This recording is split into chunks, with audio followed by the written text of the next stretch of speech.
প্রিয় বাংলাদেশ সেনাবাহিনী এবং মাননীয় সেনাবাহিনীর প্রধান, আসসালামু আলাইকুম। আপনাদের উদ্দেশ্যে আমার কিছু কথা একজন সাবেক সেনা সদস্য হিসাবে। আপনারা কম বেশ অবশ্যই আমার কথাগুলো আপনারা শুনেন, জানেন, হয়তো চিনেন। তো সেই পরিপ্রেক্ষিতে আজ বাংলাদেশের পরিস্থিতি নিয়ে কিছু কথা না বললেই নয়।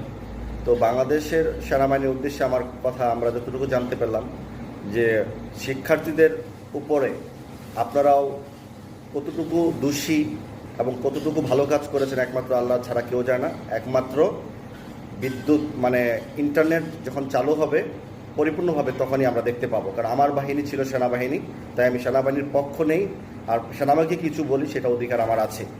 তো মাননীয় সেনাবাহিনীর প্রধান, তো আমরা দেশের মানুষ সেনাবাহিনীর উপর কোনো আস্থা ছিল না, আমি আগেও বলেছি, এখনও বলছি।